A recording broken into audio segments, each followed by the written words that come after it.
when you're campaigning, I think you're liberated to say things without thinking about, okay, how am I going to actually practically implement this?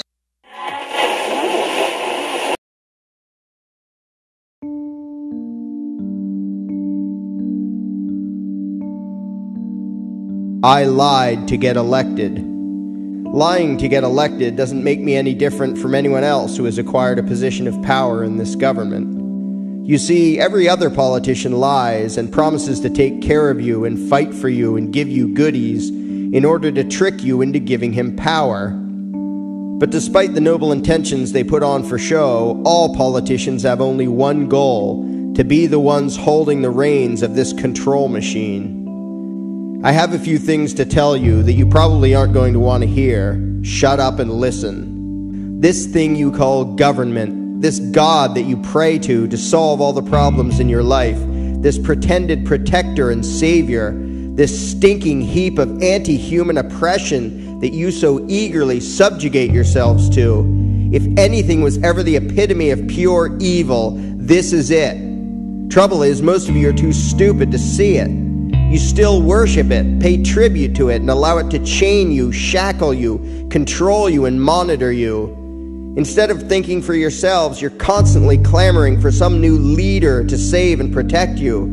Your cowardice and irresponsibility built this monster. It commands and you obey like good little slaves. And worst of all, you hold up your unthinking obedience as a virtue. You believe it makes you good people. It doesn't. It makes you stupid robots. You'll eagerly flock to the next lying politician who promises to take care of you, throw away your freedom to the next political con man who promises you security, and you will reap the rewards of your own ignorance. I can't save you from your addiction to subservience, and I don't intend to try, but there are some of us, however few, who actually want freedom, who would rather face an uncertain world as responsible adults than live as slaves in a cage. And now we're going to do it. As for the rest of you, all you have to do is stay out of our way. If you insist on putting shackles on yourselves, be my guest, but you will no longer put them on those of us who choose to be free. Now it's time for a little irony. You believe that by pushing buttons in voting booths, you give certain people the right to rule you. In reality, I have no more right to rule any of you now than I did yesterday. I'm still only human. Yet, for some reason, you accept it as undeniable gospel that governments have the right to rule you, that the Constitution gives moral permission for these liars and thieves to meddle in your lives. You accept that they own you and have the right to take what you produce, to tell you what you may and may not do, and to tell you what you must do. You refuse to see the truth, that neither constitutions, nor voting booths, nor legislative rituals can give anyone the right to rule you. You own yourselves, but most of you don't even want to. You feel more comfortable being the property of politicians. It's pathetic how you people still imagine this to be a free country. There's hardly a single thing or activity left in this country that the parasites haven't gotten their tentacles into. You can't lift a finger without government permission, without them taking a cut.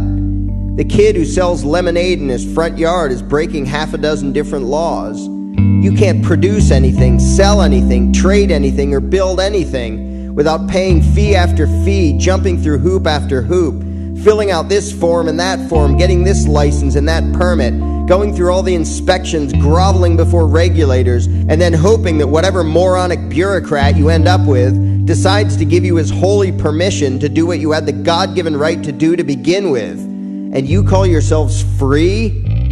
Hooray for the pathetic, washed-up, hypocritical, falling-apart slave state that is the United States of America. Exactly what is it about this sheep pasture that you think is still worth celebrating? What the hell do you think that flag represents anymore? What the hell are you proud of?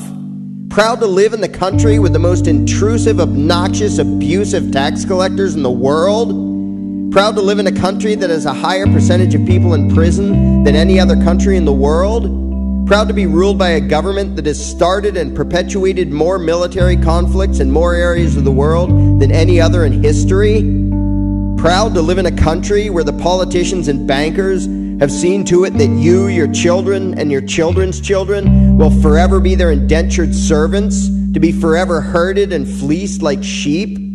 Proud to live in a country where the biggest slimeballs on the planet tell you what you can eat, what you can drink, what you can drive, what you can build, where you can work, what you can produce, and what you can think? When July 4th rolls around and you're all swigging your beer and waving your flags, does the fact that we are infinitely less free than we ever were under British rule ever make its way into what's left of your brains? Hooray, the land of the free, where half of what you earn gets swiped by politicians, where you fall for every crisis the liars in D.C. throw at you. They create problem after problem: war, recession, terrorism, poverty, crime, disease, environmental disaster, and you are such well-trained sheep that time and time again you demand your own enslavement as the solution. 200 years ago, Benjamin Franklin told you that those who would choose temporary security over essential liberty deserve neither. Well, you did, and now you have neither, and it's just what you deserve. You look to the biggest crooks in the world to be your all-powerful saviors, and now you are paying the price. I know firsthand how easy you are to deceive and manipulate. You elected me because I pitched the same lies all the parasites in this town do, only I did it more convincingly and with a slightly slicker presentation. I promised to save you from the economic depression that the government caused. I promised to save you from the wars that the government caused. I promised to save you from the crime that the government caused. I promised to save you from the terrorism that the government caused. I promised you, if you would just accept me as your master and give me control of your lives, that I would save you from all the scary things that you could imagine, real or made up. I used the same lies and deceptions that every politician does. I just did it a little better than the others this time. And while I was duping you, I was also convincing the powers that be, the people who run this whole show behind the scenes, that I would make a good stooge for them, that I would be a good puppet and dance to their tune. Otherwise, I never would have even been on the ballot.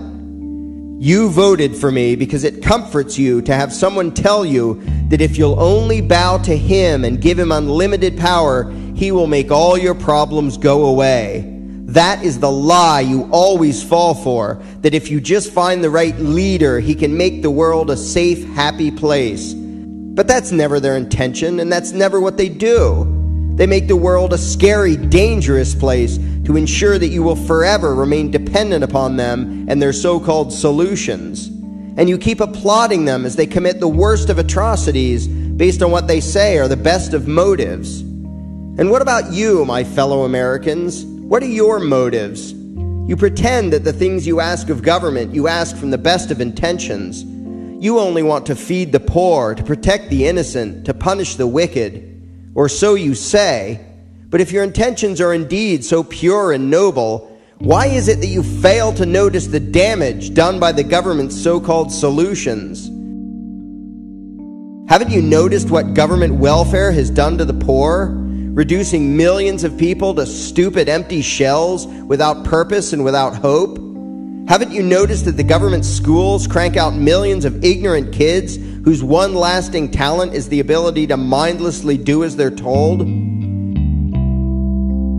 Haven't you noticed that the government's economic solutions, from socialist redistribution to the fraudulent banking system and its fake money, have impoverished this once prosperous nation? Haven't you noticed that everything the government touches turns to shit?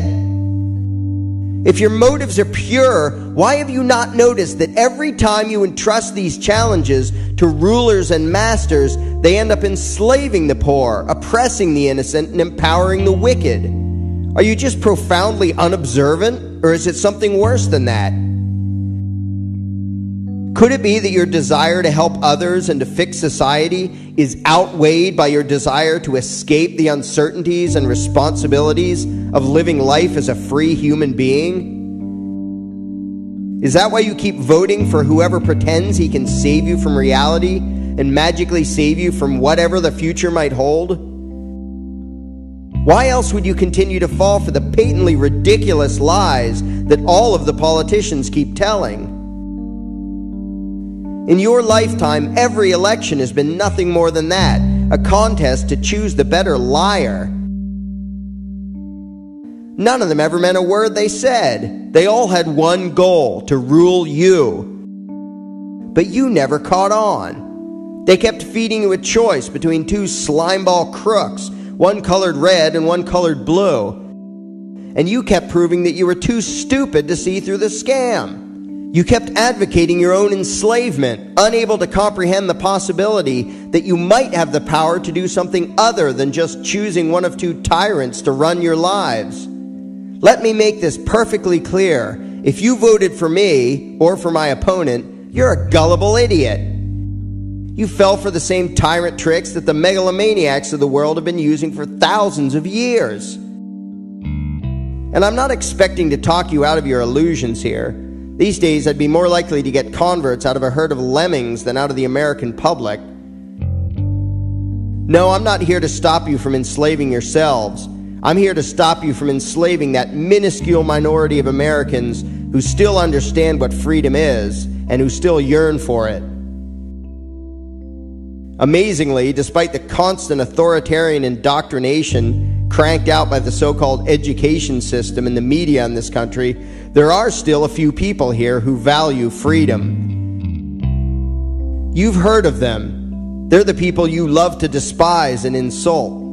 They're the kooks, the extremists, the people who won't get with the program or go with the flow. They're the black sheep whom you look upon with scorn for wanting to step out of the shearing line. They don't fit in. They're the lunatic fringe. They're not like you. No, they're not like you. They dare to state the truth. You don't. They can think, and you can't. Every inch of progress in history has been their doing, and they've had to constantly fight upstream against all the insults, condemnation, and outright violence which the dull-witted majority made up of people like you has thrown at them. They ended slavery while people like you sat idle. No, it wasn't that fascist Lincoln. They put an end to women being treated like animals while people like you called them names. They spoke out against the injustices of regime after regime while the supposedly good citizens just quietly did as they were told. They resisted the warmongering of this country and countless others, while people like you either condoned or turned a blind eye to mass murder. They put themselves in harm's way for the sake of truth and justice, while people like you quietly avoided making waves.